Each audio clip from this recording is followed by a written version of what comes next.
자, 여러분 반갑습니다.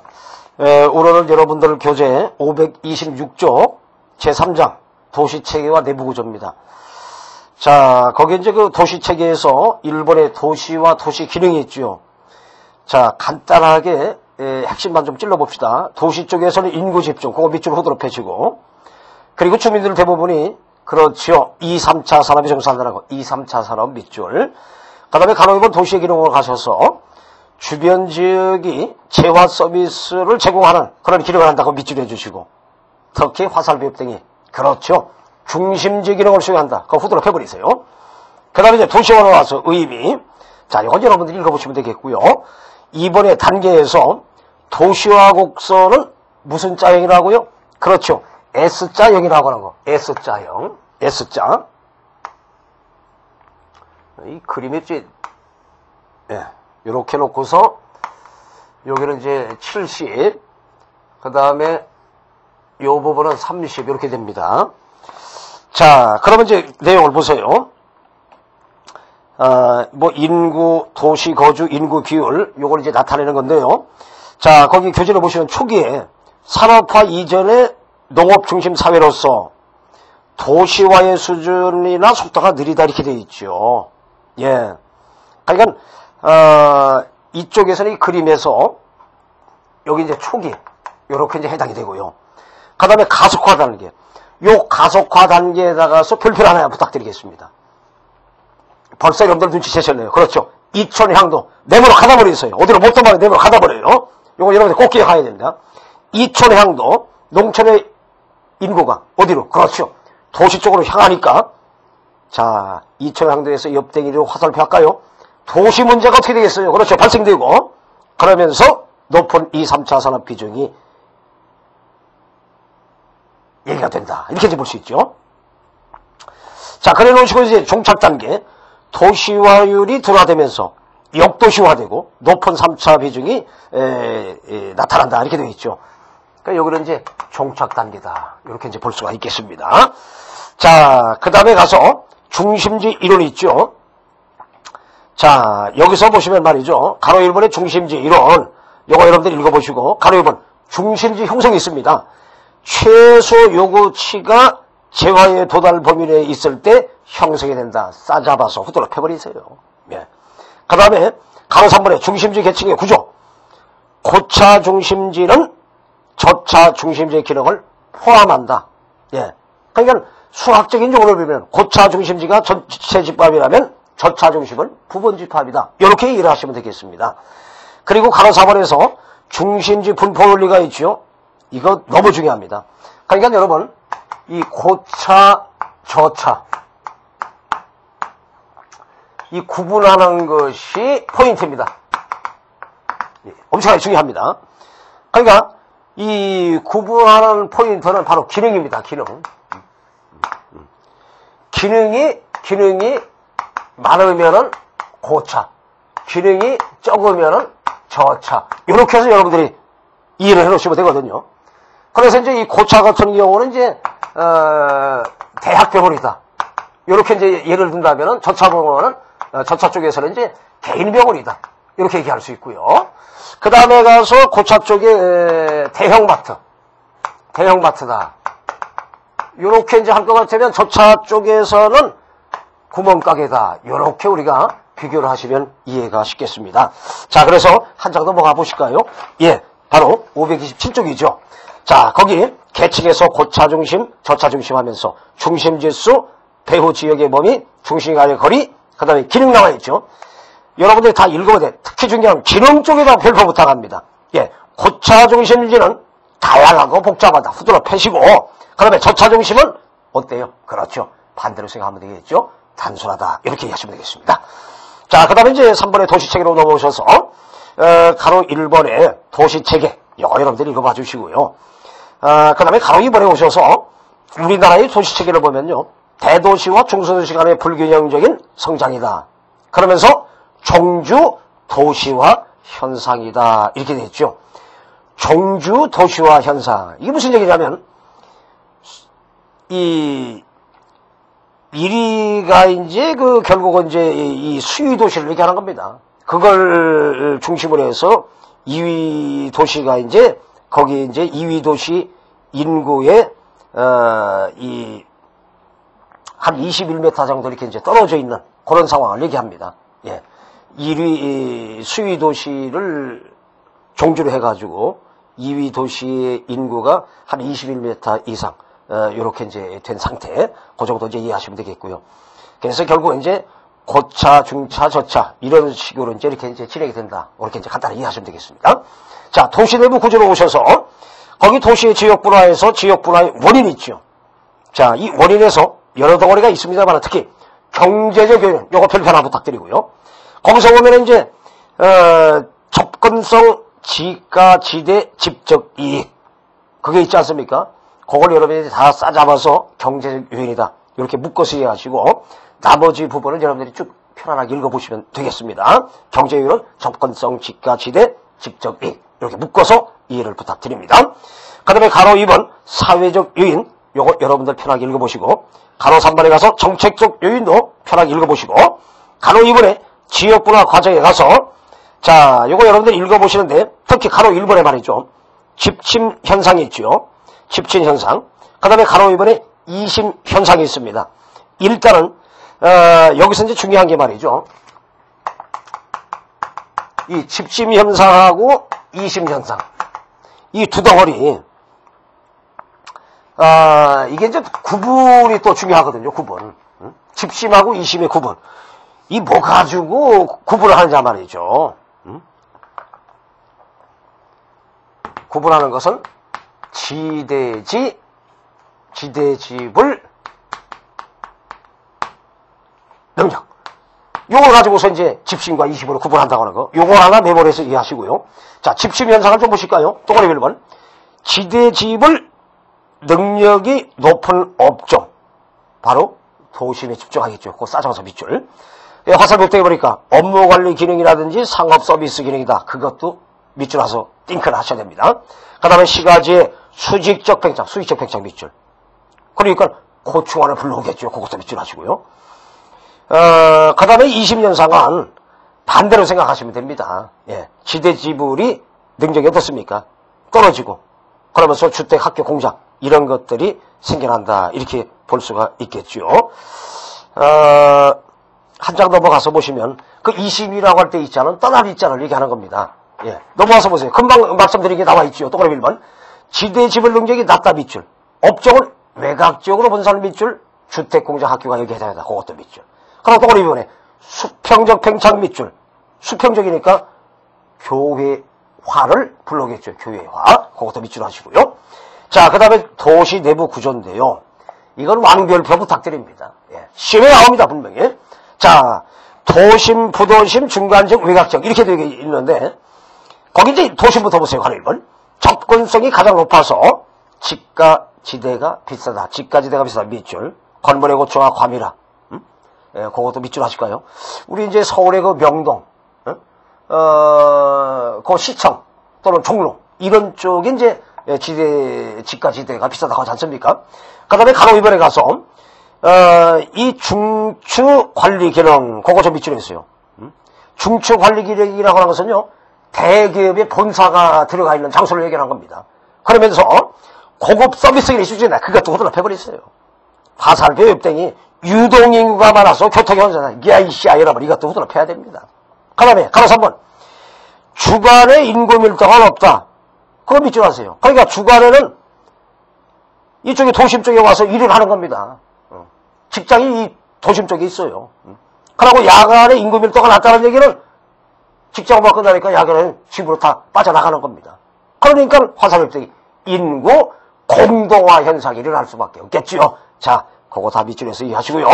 그 다음에 가로 2번에 부심이라고 되어 있는데 사실 거기 부하고서 심 이렇게 되어 있잖아요. 도자가 빠져 있습니다. 부도심. 그렇게 메모를 부탁을 드리면서 이 부도심은 가로 1번에 보세요. 중간 지역에 교통 결절점이 발달되어 있다. 그거 밑줄 하시고요. 도심의 과밀화, 교통난 완화의 역할을 수행한다. 아이고 이것도 후드럽혀야 됩니다. 그러면서 도심의 기능에 분담을 할 수 있단 말이죠. 상업 서비스 기능을 주로 본다면 다 후드로 패버렸어요. 내부 구조가 다약화되어 있다. 지금 가만히 보니까 부도심 같은 경우는 우리 서울에 말이죠. 청량리, 그 다음에 서울의 신촌, 잠실 이런 쪽이 바로 부도심이다. 이렇게 이해를 하시면 되겠습니다. 자, 그 다음으로 가셔서 중간지역이 있지 않습니까, 여러분? 이 중간지역은 거기다 이퀄 표시하셔가지고 점2 지대 이렇게 메모를 부탁드리면서 내용을 보실까요? 도심 외곽에 위치하면서 일단 밑줄 하시면서 주택학교 공장 등이 혼재 있다. 고도 밑줄. 그래서 주거 기능이 강해서 자 후반부 밑줄 하셔야 되겠죠? 상주 인구 밀도가 어때요? 그렇습니다. 높다는 얘기죠. 예. 자 그러면 외곽 지역 한번 써보실까요? 자 가로 1번 이거 여러분들이 읽어주시고 가로 2번도 읽어주시고 가로 3번이 중요합니다. 가로 3번 그거 좀 별표를 하시면서 개발 제한 구역을 설정했다. 개발 제한 구역 설정 강력히 밑줄 하세요. 자 땡땡 접대기 보실까요?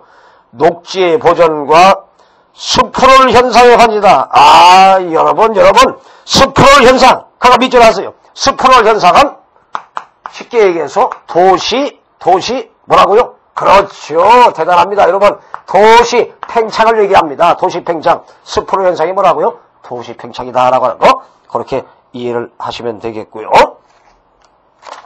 자, 한 장 넘어가 보실까요? 자, 529쪽으로 오셨죠. 자, 그 그림표 나와 있는 거 여러분들이 좀 참고해서 봐주시고요. 자, 가로 5번에 보니까 인구 공동화 나와 있죠. 인구 공동화 요것도 좀 별표 하나 좀 하나께 부탁드릴까요? 자, 도시 중심부의 집가 상승으로 도심의 상주 인구가 어떻습니다. 예, 감소입니다. 곡산 장소 밑으로 돌펴주고요. 자, 동그라미 1번.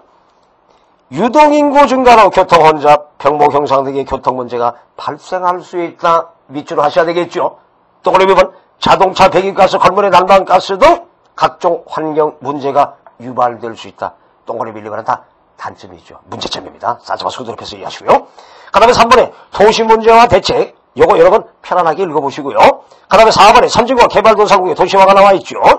자, 선진국 같은 경우에는요, 다 읽어보시되 특히 주거지가 분화된다고 하는 거, 그거 하나 좀 후드로 펴놓으시고, 그 다음에 개발도상국, 요거 여러분들이 쭉 편하게 읽어보시면 되겠습니다. 자, 한 장 넘어오셔서 530쪽이죠.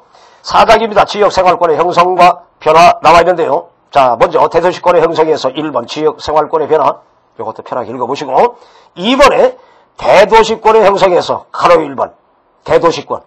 요걸 우리가 신경을 써야 됩니다. 보세요. 대도시를 중심으로 주변에 위성도시 밑줄 부탁합니다.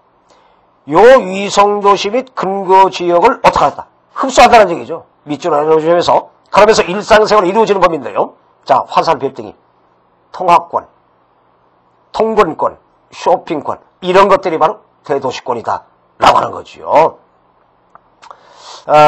그래서 이제 사실 통근권, 통학권, 쇼핑권이라고 하는 것은 중심지와 배후지 관계다 이렇게 볼 수 있습니다.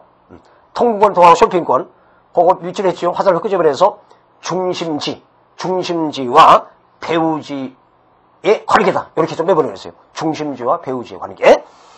자, 그 다음에 이제 형성원인 이건 여러분들이 쭉 읽어보시면 되겠고요. 그 다음에 밑에 내려오셔서 농촌지역의 변화가 있죠. 촌락의 의미. 자, 여기는 개념에서 농업을 무슨 산업이라고 해요? 1차 산업. 그거 하나만 밑줄에 해놓으세요. 입지인, 요거 여러분들이 편하게 읽어보시고 한 장 넘어오시겠습니다. 531쪽으로 왔습니다. 자, 형태. 집촌이라고 하는 거, 끝머리. 하나의 공동체를 이룬다. 그 정도 밑줄 하시고요. 그 다음에 산촌. 가옥이 어떻습니까? 예, 서로 떨어져 있다. 그 정도 밑줄에 놓으시고, 나머지는 여러분들이 읽어보시면 되고, 그 다음에 가서, 가로 4번의 특징이 있죠. 농촌, 어촌, 삼지촌 이쪽 나와 있는데, 요것도 뭐 여러분들이 읽어보시면 되겠습니다. 편안하게 읽어보시고요. 뭐, 농촌이야, 뭐 아무래도 농사를 지니까 토지 의존도가 높을 수밖에 없고, 거기서 이제 같이 상부상조라고 하는 공동체 의식이 강할 수밖에 없겠죠. 그 다음에 이제 어촌에서는 상소가 협소하니까 가옥 규모가 작고 밀집되어 있다고 하는 거. 그 다음에 이제 산지촌. 다양한 산업 활동을 하고 규모가 작고 산촌. 산에 사니까 산촌의 형태다 이런 얘기죠. 그 다음에 경관. 이런 건 여러분들이 그냥 편안하게 읽어보시면 됩니다. 그 다음에 2번 생활권의 변화. 자, 여기서 가로 1번에 말이죠. 가로 1번. 요거 하나 후드로 팰까요? 교통 아주 동그라미로 가둬버리셔야죠. 교통의 발달로 인근 도시 지역과의 상호정성이 그렇죠. 높아지고 있다는 얘기죠. 그 다음에 도시로의 통근자가 증가되면서 비농업 종사자 수가 또 증가되는 이런 특징이 있다고 하는 거. 자, 그 다음에 이제 3번의 생산활동 변화. 이것도 편하게 보시고요. 그 다음에 4번에 근교농촌과 원교농촌의 변화가 있잖아요. 근교농촌, 원교농촌. 근교, 원교. 이 근교, 원교. 이것도 포인트로 말이죠. 포인트는 뭡니까? 구분하는 게 포인트다라고 하는 점을 부탁을 드립니다. 구분. 자, 근교농촌 지역 변화. 보실까요, 거기? 일단, 급속한 인구 증가. 후드로 펴버리세요.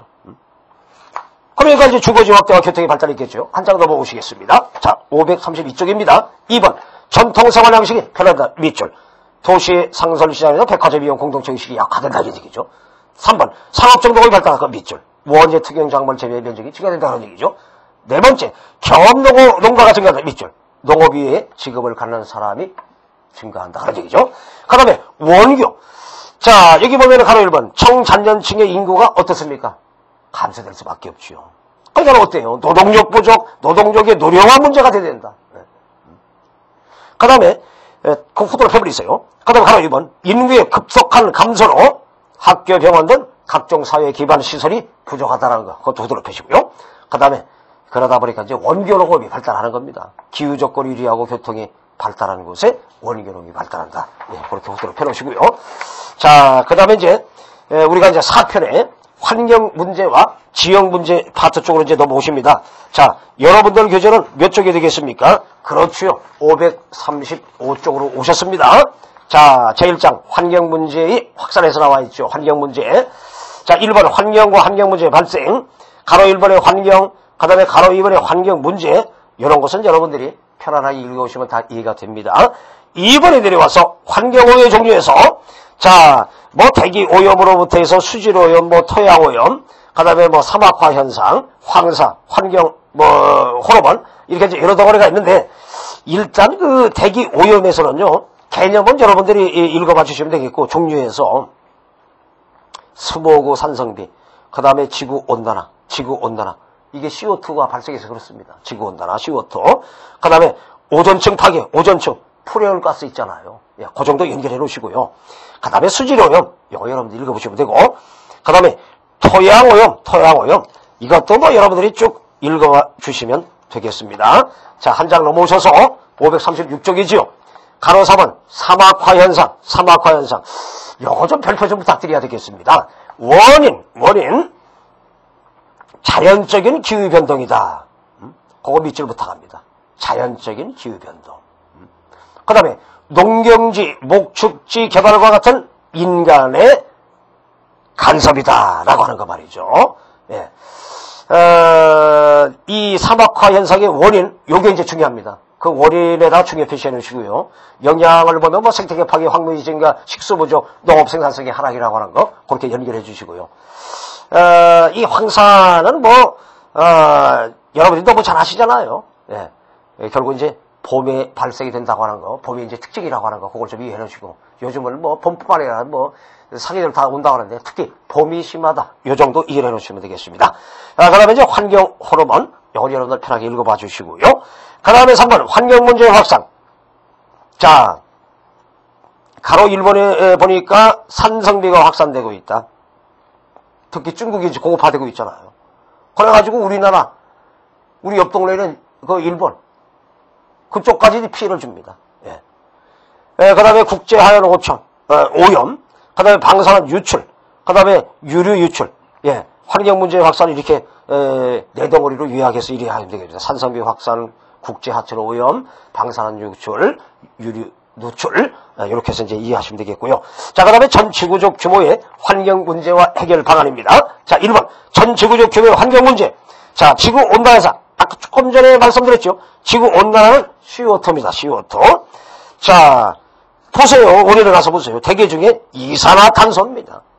그 이제 이산화질소, 메탄, 포레가스 등 온실기체 증가로 인해서 지구 평균 기온이 상승한단 말이죠. 영양, 이상기후 현상, 해수면 상승, 생태계와 산업활동 전반에 변화를 초래하고 있죠. 우리가 지금 이런 지구온난화 현상에서 그 지구온난화 현상을 유발시켜서 그 지구온난화 현상 속에 우리가 지금 이 고통을 겪고 있는 겁니다. 자, 그 다음에 이제 오존층 파괴로 오시면, 아까 말씀드린 원인 프레온가스, 그거 후드로 펴버렸어요.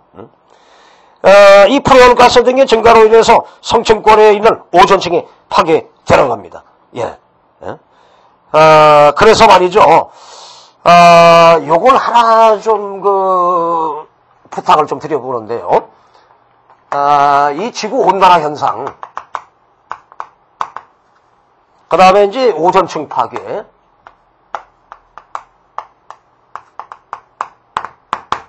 자, 여러분 말이죠. 이 지구온난화 현상은 CO2가 포인터, 오존층 파괴는 프레온가스가 포인트입니다. 그래서 이제 이 지구온난화 현상에서는 말이죠. 소위 이제 교토의정서라는 게 있습니다. 교토의정서. 이 기후 변화 협약을 한 것이지요. 결국 여기서 이제 그거잖아요. 원인 CO2 요것을 감축하자라는 그런 내용입니다. 그 다음에 이제 이 오존층 파괴는 이제 프레온가스가 원인이 된다고 했잖아요. 요것은 이제 몬트리올 의정서. 자, 여러분, 지구온난화는 교토의정서, 오존층 파괴는 몬트리올 의정서, 이렇게 구분해서 이해를 해달라고 하는 부탁을 드립니다. 자, 그 다음 페이지로 오셔서, 자, 537쪽이죠. 영양. 자외선 노출로 인해서 면역 기력이 떨어지고 피부암, 백내장 유발, 모기 사슬 파괴, 이런 엄청난 문제가 생깁니다. 그 다음에 생물종 다양성이 또 감소되고 있다, 이런 말이 나와 있죠. 요거 여러분들이 편하게 읽어보자 해주시고, 그 다음에 환경문제 대책, 개인적 차원, 기업 차원, 국가 차원, 세계 차원, 요 네 덩어리 차원이라고 하는 거, 요것도 여러분들이 쫙 편하게 읽어봐 주시고요. 3번에 우리나라가 가입한 주요 국제 환경협약이 있습니다. 환경협약. 자, 요런 건 여러분들 중요 표시해 놓으시고, 람사협약 있죠. 갯벌 습지보호, 그 다음에 바젤협약, 유기 폐기물의 국가 간 이동 및 처분 규제에 관한 협약입니다. 그 다음에 교토조서, 조금 전에 말씀드렸죠. 지구온난화 방지를 위한 대기권 보호 및 보존 의무를 부과한단 말이죠. 기후변화 협약이다, 이렇게 이해하시면 됩니다. 그 다음에 리우환경회의, 지속 가능한 개발의 실천이다. 그거 밑줄. 몬트리올 정서, 프레온가스를 규제하는 국제협약이다 말이죠. 여러분, 교토정서, 리우환경회의, 몬트리올 정서, 요 세 덩어리 꼭 신경 쓰고, 특히 교토정서하고 몬트리올 정서, 요건 두 덩어리는 어떻게 구분? 지구온난화냐 오존층 파괴냐, 이렇게 연결해서 구분하는 거 꼭 좀 부탁을 드립니다. 자, 그 다음 파트로 오셔서 지역 개발과 환경 보존입니다. 여러분 교재 538쪽이 되겠습니다. 1번의 지역 개발에서 지역 개발의 의미하고 가로 2번의 지역 개발의 목표, 이건 여러분들이 편하게 읽어보시면 되고, 지역 개발 방법이 나와 있죠. 왕별표입니다, 여러분. 왕별표 100% 시험에 나옵니다, 여러분. 100%입니다, 이거. 성장, 거점 개발하고 균형 개발하고 이거 분명히 구분해서 이해를 하셔야 됩니다. 부탁을 지금 드렸습니다. 자, 하나씩 비교하면서 내려가겠습니다. 성장, 거점 개발, 성장, 거점, 그 거점에다 동그라미로 후드로 펴놓으세요. 거점, 성장, 거점. 중심지를 딱 잡고서 그 중심지를 힘차게 개발하겠다, 그런 얘기입니다. 자, 목표로 보세요. 이 거점 개발은 경제 발전의 무슨성 극대화 효율성입니다. 효율성. 밑줄. 가장 균형 개발은 글자 그대로 지역 간 균형 발전이다. 균형 발전. 그렇게 밑줄. 아니, 결국 이제 거점 개발이 효율성이라면 균형 개발에서는 균형 발전이라고 했잖아요. 그러니까 균형이라고 하는 말을 다시 살짝 말을 어떻게 하면 되겠어요? 거점이 효율성이라면 균형은 그렇습니다. 눈치 빠른 여러분입니다. 형평성. 이렇게 메모 하나 해놓으시면 되겠죠. 형평성. 그 다음에 개발 우선 두 번째 파트로 내려가 보세요. 경제 거점에서는 성장 가능성이 큰 지역에 투자한다. 그래서 거점이라는 말이 그래서 나온 겁니다. 밑줄. 그래서 이제 주변에 파급 효과를 유도하는 겁니다. 반면에 균형 개발은 낙후 지역. 낙후 지역에 우선 투자한다. 그렇게 해서 서로 반대되고 있잖아요. 그 다음에 추천 방식을 보면은 거점 개발은 그렇습니다. 중앙정부에 의한 중앙정부, 중앙 동그라미 가다 버리면서 중앙에서 밑으로 후드로 펴는 겁니다. 하향식 개발이다 말이죠. 하향식. 중앙이 뭡니까? 위 아니에요. 위에서 아래로입니다. 하향식. 위에서 아래로. 예. 위에서 아래로 그렇게 띵하시고 반면에 균형은 개발정부, 지방정부. 지방정부에 의한 상향식이죠. 지방 동그라미. 상향식, 밑줄. 그러니까 상향. 상향이라고 했죠, 상향. 위로 향하는 겁니다. 아래로부터 위로. 예. 아까 이제 하향이라고 하는 것은 위로부터 아래로. 이렇게 되는 겁니다. 그 의미를 이해하시고, 국가를 보세요. 성장 거점은 개발도상국에서 주로 합니다. 밑줄. 그 다음에 균형 개발은, 그렇죠. 선진국 밑줄. 그 다음에 이제 거점 개발의 단점이 있죠. 지역 간 불균형 발전이 올 수 있단 말이죠. 밑줄을 부탁합니다. 지역 간 균형 발전, 불균형 발전, 불균형입니다. 예. 그 다음에, 균형 발전은 지역 집단 간의 이해 대립이 생기죠. 와, 여러분. 지역 간 집단 간 이해 대립. 자, 여기서 뭐를 메모하시면 좋겠습니까? 지역 이기주의. 지역이라는 말은 이제 집단 이기주의. 이렇게도 바꿔 쓸 수 있습니다. 여기서 뭡니까? 님비, 예, 그 다음에 핀피. 요게 이제 시험에 나올 수가 있어요. 님비는, 혐오시설 우리 동네 안 돼. 해서 나가자 싸우자 이기자 데모스트레이션. 그 다음에 핀피. 우리 동네 이익이 되는 시설 유치하기 위해서 또 나가자 싸우자 이기자. 이겁니다. 전부 다 님비나 핀피나 지역이기주 집단의 기주입니다. 님비는 혐오시설 반대, 핀피는 우리한테 유리한 시설을 유치하기 위해서 나가자 싸우자 이기자는 겁니다. 요 9번에서 이해를 분명히 부탁을 드리고요. 그 다음에 우리나라 지역개발 과정이 나와 있죠. 자, 제1, 2, 3차 국토종합개발로 이제 시작을 했는데요. 한 장 넘어가 보실까요? 자, 539쪽에 오셨죠? 여기서 보면은 말이죠. 그 표로 가만히 보세요. 1차 때 국토종합개발, 2차도 국토종합개발, 3차도 국토종합개발, 개발이 다 들어가 있죠. 그게 공통점입니다. 그렇게 하시고, 그 1차 개발에서는요, 방법에 가서 보세요, 방법. 상대적 우위 지역이면서 성장 거점 개발했죠. 성장 거점 강력히 밑줄 하시고, 그 다음에 2차 개발 역시 방법에서 보세요. 지방대도시 중심도시 위주의, 자, 밑줄 하실까요? 분산형 거점 개발입니다. 네. 그래서 이제 분산형 거점 개발, 광역 개발, 이렇게도 표현하는 겁니다. 광역, 예. 넓은 광자, 광역 개발, 그렇게 메모해 놓으시고. 그 다음에 가서 이제 3차 개발을 보세요. 그 방법에서 대규모 집적 경제를 구축하면서 광역 거점 개발, 광역 거점 개발. 이 광역 거점 개발이라고 하기보다는 균형 개발이라고 좀 메모했어요. 균형 개발. 예, 균형 개발 그냥 좀 메모해 놓으시고요. 그 다음에 주요 사업, 요거 여러분들이 편안하게 좀 읽어보시기 바랍니다. 그 다음에 4차, 제4차 국토종합 계획이 있죠? 4차에 와서는 개발자 들어가 있습니까? 안 들어가 있습니까? 안 들어가 있죠. 그것을 여러분들 눈치를 채다해서 1, 2, 3차에 개발이라고 하는 말을 강조했던 겁니다. 4차는 개발이 없어요. 그러면 이제 보세요. 기본 목표, 더불어 잘 사는 균자 밑줄, 자연과 어우러진 녹색, 녹 밑줄, 지구촌을 열는 개방 개밑줄, 민족이 화합하는 통일통 밑줄. 그래서 균녹, 개통 이런 식으로 여러분들이 띵크하시면 좋겠습니다. 그 다음에 개발 방식, 지속 가능한 개발 밑줄입니다. 그 다음에 특징, 요거 여러분들이 읽어보시면 되겠고요. 그 다음에 가로 3번에 와서 보세요. 제4차 국토종합계획 수정 계획에 나와 있죠. 예? 여기도 개발자 들어가 있습니까? 안 들어가 있죠. 4차는 개발자가 없다는 게 특징이라고 하는 거 다시 한번 상기를 시켜드리면서 기본 목표 보세요. 상세가는 균 밑줄, 균 밑줄, 경쟁력은 개방, 개 밑줄, 상여는 복지 여러분 복지는 대으로 가다버리세요. 그 다음에 가서, 지속 가능한 녹 밑줄, 번영하는 통 밑줄. 가만히 보니까, 4차 국토 종합 계획 때 개, 통까지는 공통인데, 여기에 뭐가 들어가 있습니까?